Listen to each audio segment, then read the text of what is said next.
Hey ladies, welcome to our Healthy Holiday Hacks group. My name's Deanna for those of you who don't know me, and I just wanted to make this video to welcome you all to day one of this 5-day group. And I hope over these next 5 days you'll find some new recipes to add to your Christmas baking arsenal and understand that refined sugar doesn't need to be used to have amazing holiday treats. All of these recipes I'm going to share with you have been tried, tested, and shared with other people, so it's not like I'm sharing recipes that I think sound good but actually turn out as a flop. These are all recipes I made last Christmas and have turned out really well, and we didn't use any refined sugar last year, and that really excited me.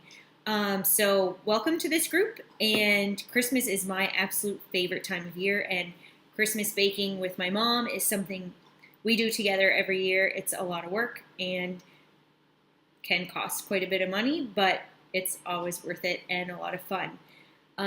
Disclaimer, not a nutritionist or trained in any health field by any means, but I've been eating pretty clean for the last 2 years and feel pretty knowledgeable, even though I don't have a background. So take what I say and use it or don't. I think using these recipes doesn't take a lot of knowledge, so I don't think I'm leading you astray by any means. I wanted to make this video for day one to kind of like stock your pantry, clear out the junk kind of thing, and show what is a staple in our house.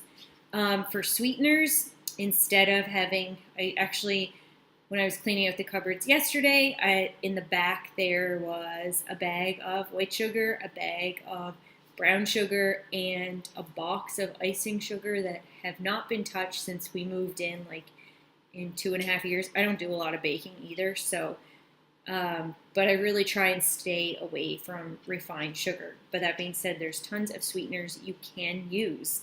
What we use for sweeteners are maple syrup. I have a bottle of agave nectar, if that's even how you say it. We rarely use this, but it was given to us, so I do try and use it a little bit. And honey is something we also use a lot of. And if you are using honey, don't just go buy like the Billy Bees or whatever that's called.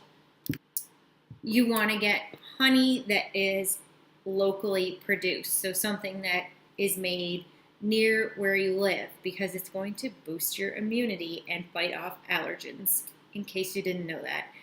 The more local, the better. Something to do with bees and pollination. I don't know the science behind it, but it's a fact. And we also use a lot of dates in our Christmas baking. I know most recipes call for medjool dates, but they're super expensive, and I like going the cheap route. And I looked at the ingredients, the nutritional information, and it's very similar. I don't know if they taste different, but these are Sayer dates. That's what the cover looks like. They were so much cheaper than the medjool dates, so that's what I got the other day, and I used them in a dessert, and they tasted fine. So that's what I use for sweeteners mostly. And I have a bag of powdered stevia too that my mom gave me because she didn't use it, and we used this a little bit for our baking last Christmas, but not a lot at all, and it hasn't been touched since then. For thickeners, we use a lot of almond flour. We use this in baking, and we also use it to like bread, fish, and chicken now, so we don't even use white flour in our house anymore.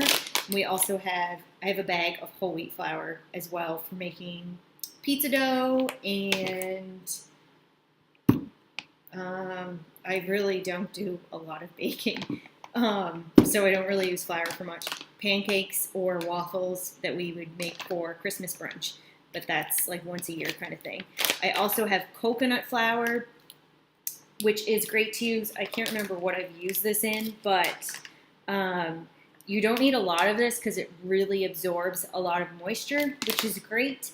And another sweetener that I forgot to mention was like coconut sugar. I don't have any. There's so many different kinds of sugar that you can get, and feel free to comment below on this if you use any that I didn't mention, because like I said, not a huge baker. Also for flour, rolled oats. You grind these up in either a blender or a food processor, and you have oat flour, which is great and actually used in some recipes.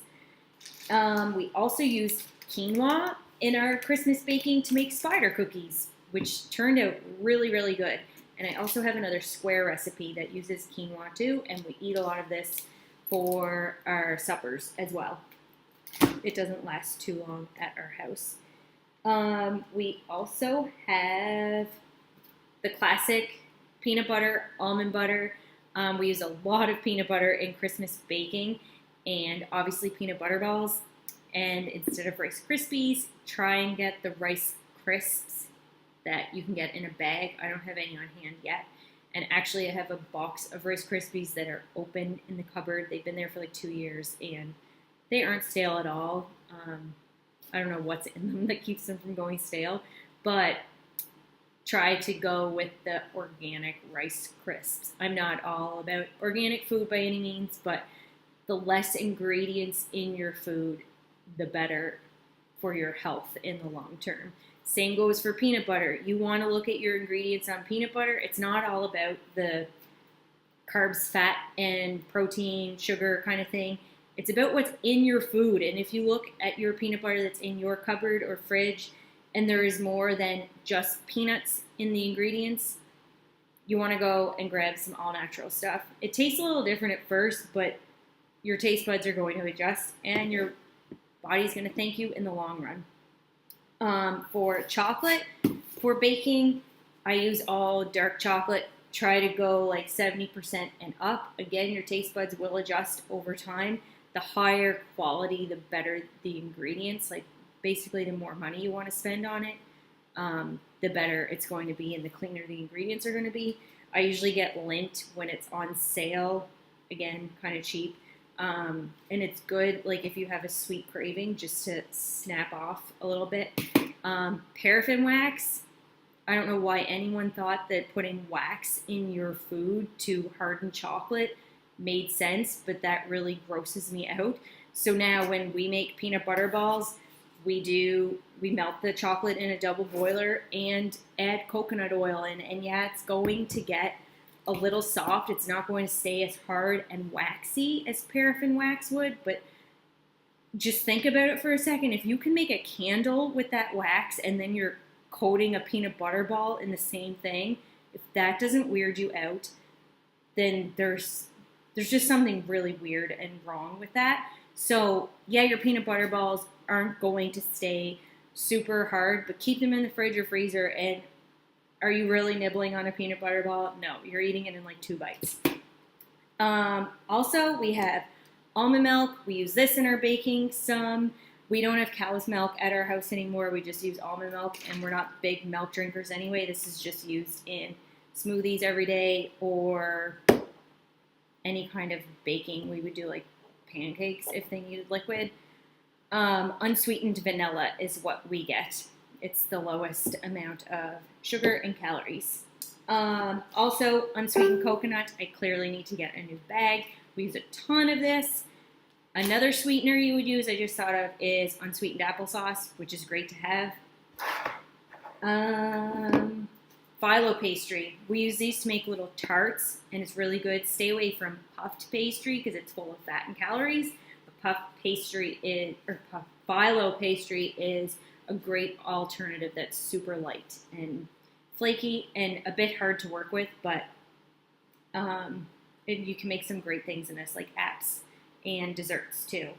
One that's probably a staple in your cupboard anyway, which is cocoa powder, and then your typical extracts, almond, vanilla. You're going to want to get peppermint extract for the peppermint patties recipe that I'm going to share because they are amazing. They turned out so good last year. Again, another thing with those peppermint patties, cashews. This isn't actually the kind that's in here. We just saved this container. You want raw, unsalted cashews, and these make an awesome cream sauce. So for the peppermint patties, you're going to use cashews. And if you're making a pasta at any time with a cream sauce, instead of using whipping cream, soak some of these in water, blend it up, and you have the best cream sauce ever. Trust me on that. Happy to share a recipe with you that is fantastic. Another thing about whipping cream, coconut milk. Buy a few cans of full fat coconut milk and pop them in your fridge.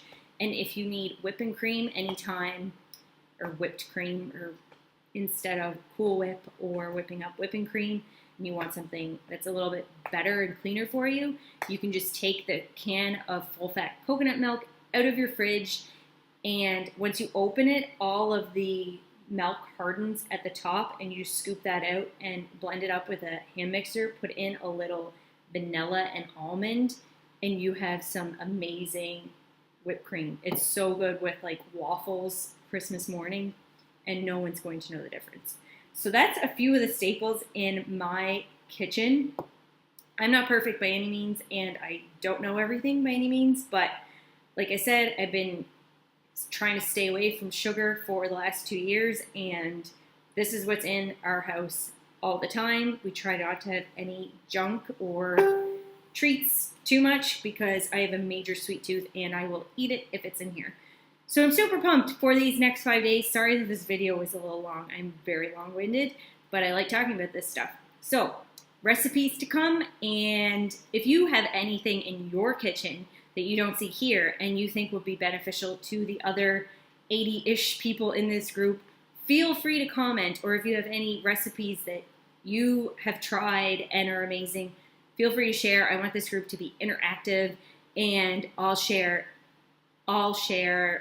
everything we know with each other. Can't wait to get some Christmas baking done with all of you. Thanks, ladies.